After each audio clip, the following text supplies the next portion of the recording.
calculator. Sometimes people joke that this is the number of tourists that got lost in the mine.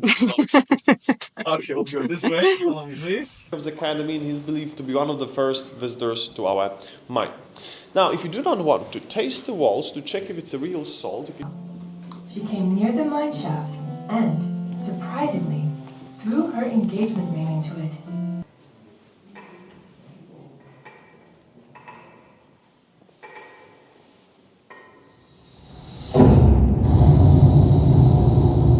First ordination of mining issued by King Casimir in 1368. It was the first set of rules and privileges for the miners, in other words, the first mining law at that time. Bună dimineața, dragilor! Astăzi ne-am propus să vizităm Mina Wieliczka, care se află la 20 de kilometri de Cracovia și care este un obiectiv turistic destul de important din Polonia. Dacă nu știați, este într-adevăr un muzeu unic care este inclus în Patrimoniul Mondial UNESCO. Biletele de intrare noi le-am achiziționat online și am plătit 122 de sloți de adult și urmează să intrăm și să vedem ce surprize ne așteaptă. Astea cred că sunt practic niște ustensile care erau folosite la forare. De menționat este faptul că biletele noastre sunt luate individual, iar surpriza este de fapt că o să avem un ghid în mină care o să ne prezintă fiecare încăpere. Ulterior, noi o să încercăm să facem o subtitrare la acest vlog, pentru că ghidul este bineînțeles în engleză, astfel încât să înțeleagă toată lumea. Așa că, dragilor, sperăm să vă placă vlogul de la mină și nu uitați să ne dați un like și să apăsați butonul de subscribe dacă nu ați făcut-o până acum, să vă abonați până în acest moment la canalul nostru, pentru că este gratis și nu vă costă absolut nimic și mai mult decât atât ne încurajează pe noi să creăm vloguri de calitate. Christopher in English, it's a pleasure to be your guide today. In a moment, we'll go down the stairs to reach the first level of the mine, 64 meters under the surface of the ground. There is a staircase and 380 steps to conquer. So it's like a warm-up stage. I hope everybody feels fine. Yes? Great. Yes. Altogether, there are 800 stairs in the mine, but at the end, there'll be a lift. Okay. I hope. In a moment, I'll open the door, so please pass the door to the next person, and the last person is kindly requested to close the door, and my further instructions will be downstairs. Shall we start? Yes? Yes. Yeah. Okay, great. So, follow me, please. Okay.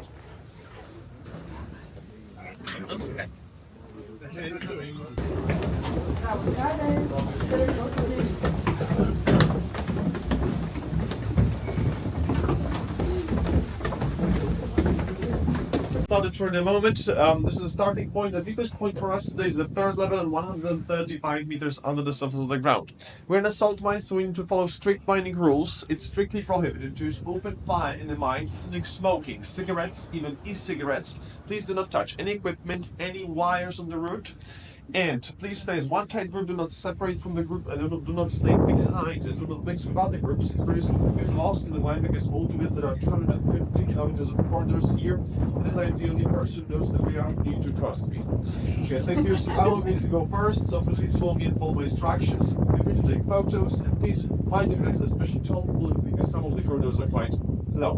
Shall we start? Yes. Okay, so follow me this way.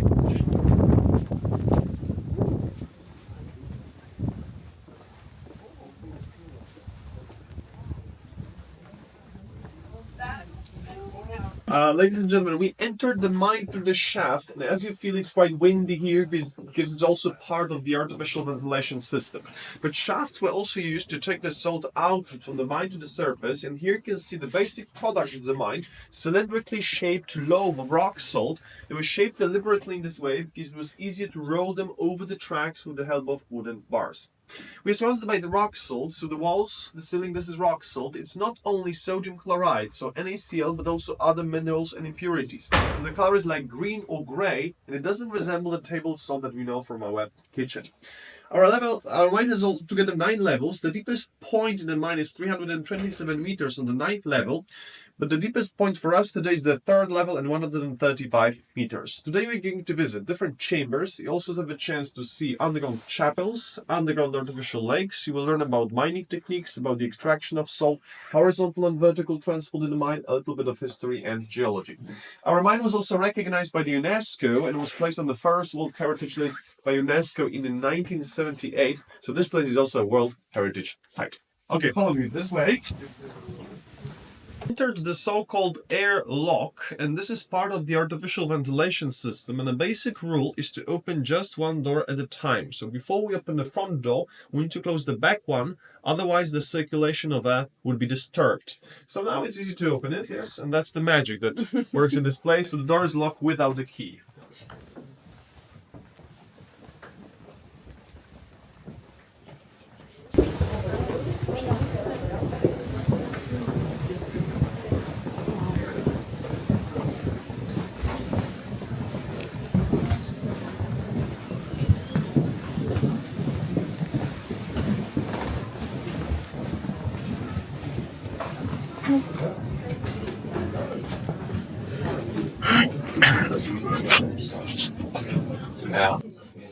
Ladies and gentlemen, we entered the first chamber of the tourist route. It's called the Ursula chamber from the 17th century. When miners stopped the extraction of salt in a particular place, they had to build protective structures to secure the ceiling and the walls because empty cavities underground were prone to collapse. And wood was the best material for that because it was plentiful in the old days, and thanks to its flexibility, it counteracted the pressure of the rock as well. It was also well preserved in the salty air, so it was a good material for the salt mine. Here you can see examples of wooden casings that were built by the miners to secure the ceiling and the walls, and it was the first securing method used by the miners. We'll learn about other securing methods today as well. If you look back, there is also a staircase over that, but just keep this place in mind because I'll refer to it later on. And now if you take a few steps forward, on your right hand side, you can see the part of the lift. It's called over-the-shaft structure with two rollers that change the direction of the ropes from vertical into horizontal. And in a moment, just round the corner, we will see the main part of the lift.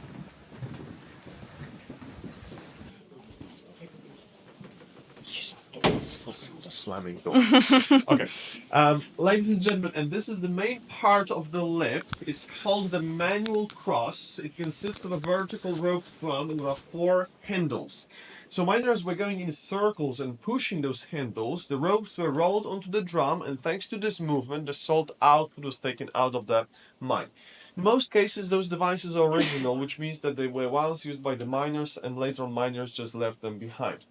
Now, if you look to your right-hand side, there is also part of the original corridor that was once used by the miners. As you can see, it's much lower and narrower because miners usually moved in a half-bent position, either pulling something or pushing something. They also extracted the salt with the use of very simple tools like pickaxes, hammers, and wedges, and they extracted huge blocks of salt from the walls and from the floors. Later on, those blocks were divided into smaller parts and formed into cylinders with the help of pickaxes. So during this process, a lot of crushed and powdered salt was also produced. And this salt was then packed into barrels and also taken out of the mine. You can see the board with marks here, and every single time the salt out was taken out of the mine, it had to be marked on the board by the foreman, so there's like an ancient calculator. Sometimes people joke that this is the number of tourists that got lost in the mine. Okay, we'll go this way, along this. Okay.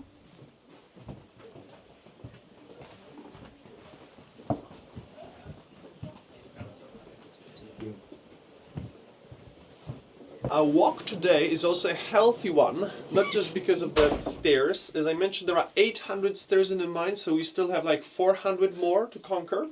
Not just because of the distance, but also because of the air. It's like a natural salt cave, so you should take advantage of this place and breathe in deeply. Yes. On the third level of our mine, there is also a health resort, and people with different types of respiratory problems come here for treatment as well. So apart from a tourist attraction, this place is also a health resort. Okay, we'll go this way. Please. Gentlemen, now we are walking along winding corridors because at the very beginning miners didn't have any plans of excavation. So they basically followed the purest veins of salt. So the corridors in this part of the mine are like a maze. They are not straight, they have lots of turns and dead ends. In the corridors you can also see protective structures painted in white color. Actually it's not a paint but a mixture of two things, the limestone and the brine. Brine is fully saturated salt water, which means that you have 320 grams of salt in 1 liter of water, and this mixture preserved the wood well, also protected against fire. And in the old days when there was no electricity, miners used just open fire to light the corridors and the caverns, and white color reflected the light better, so thanks to that it was much lighter. As I mentioned, we are surrounded by the rock salt, so the walls here are at your disposal. You can touch, you can check, you can even taste if it's a real salt, if it tastes salty. Tasting the walls, it's also included in your ticket, so feel free to do that. Because salt was used to preserve food, so it doesn't contain any germs or bacteria. It was the best method to preserve meat or fish in the times when there was no electricity and no refrigerators. But please do not touch and do not taste any sculptures made of rock salt. Okay, thank you.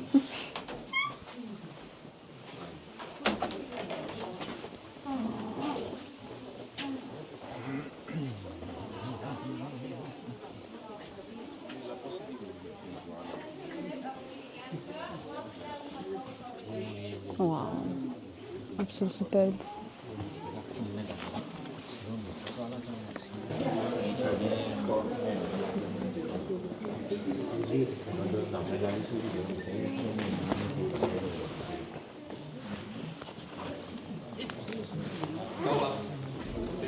Okay, enter the chamber, please.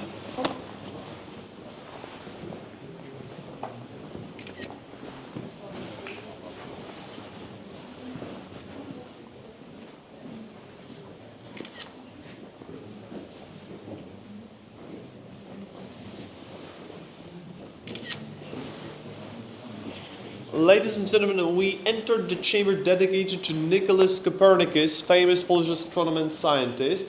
Copernicus was famous for his heliocentric theory of the universe, and this sculpture was placed here to commemorate 500th anniversary of his birthday.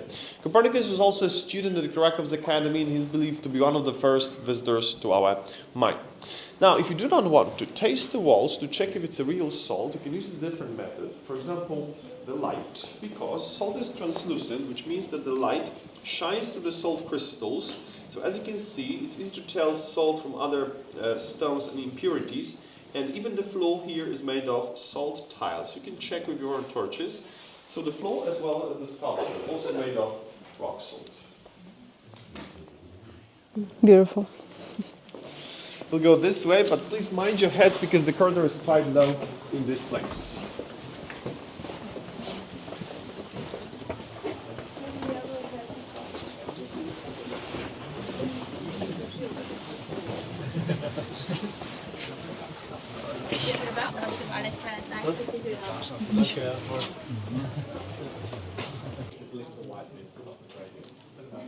As if you touch, sometimes it's smooth, sometimes it's rough, it depends on the place.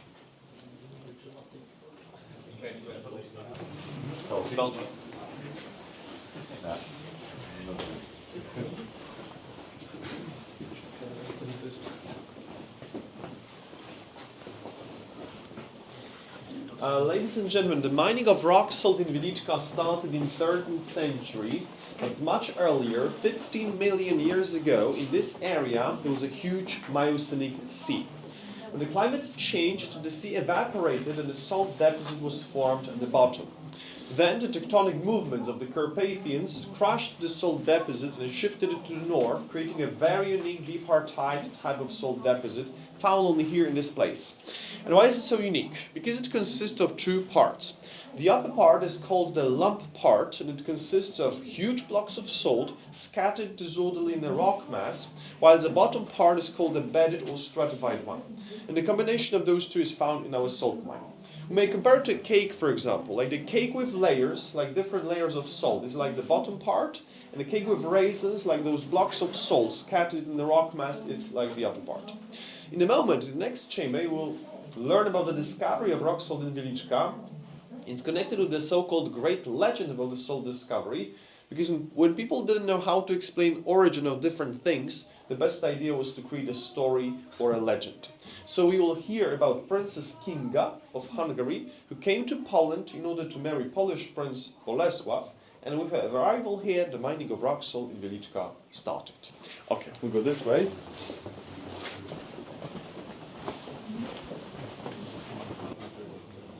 Okay, please come closer a little bit. Sorry. Ladies and gentlemen, and this figural composition depicts the legend about the salt discovery in Wieliczka. So let's listen to a short.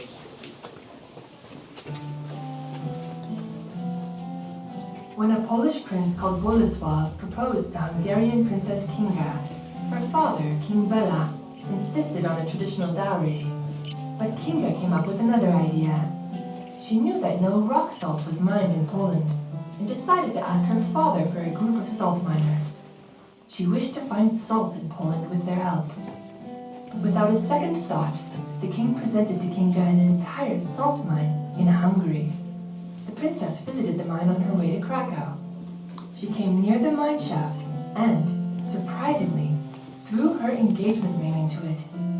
When she arrived to her new country, she requested the miners to look for salt. The result came soon. The miners discovered salt deposits near Krakow that gave Poland centuries-long prosperity.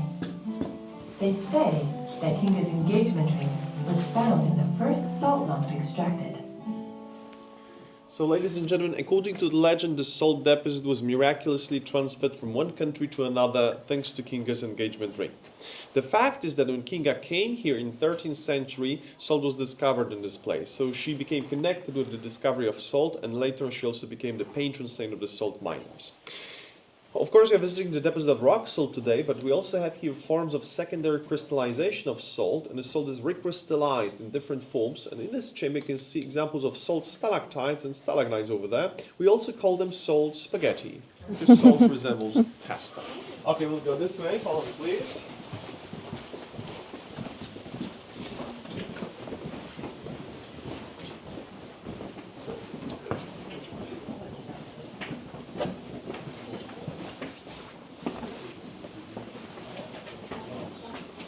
Mișcă e conopidă.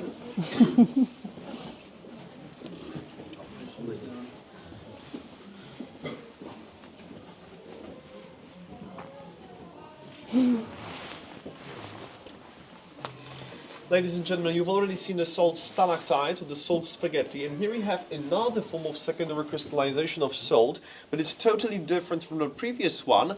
And well, does it resemble anything? Well done, perfect answer. Yeah, this is the so-called cauliflower salt because salt resembles this vegetable. Sometimes people also call it a popcorn salt. And as you can see, it's white or yellowish, but here's also a good place to show you how iron is affected by NaCl in the salt mine, because in contact with NaCl it corrodes. So the color is like orange here because of rust. So please do not taste this one. Okay, we'll go this way. And usually such forms appear in the places where there are leaks of fully saturated salt water. Okay, but I will tell you about the drainage system in a different place.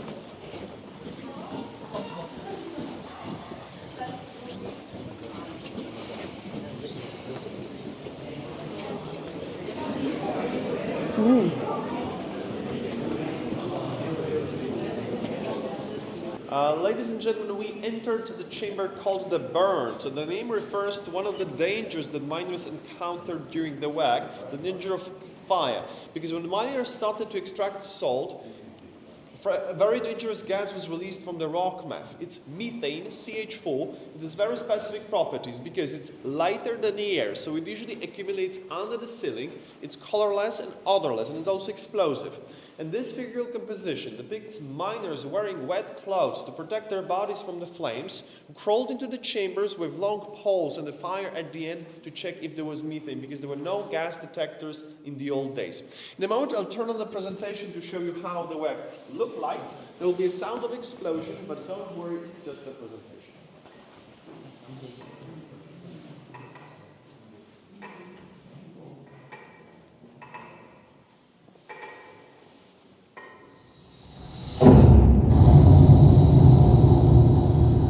Our mine is not in operation anymore because we stopped the mining of salt in 1996, and we also have artificial ventilation system here and air conditioning and many detectors, so we're safe.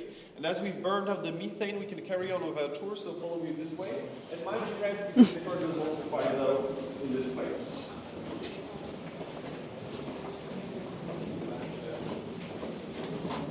In Poland, because the mining of rock salt in Wieliczka started in 13th century, and salt was extracted here over centuries, even during wars. This process was stopped at the end of the 20th century, to be more precise in 1996, so it's over 750 years old.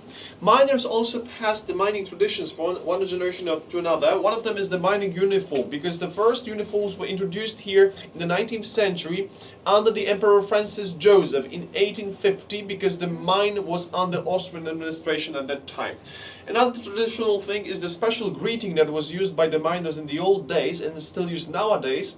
Actually, it's very difficult to pronounce it in Polish because it's Szczęść Boże. In translation into English, it's God bless. So it's much easier, but you can practice a little bit. So, Szczęść Boże. Well done. Okay, let's continue.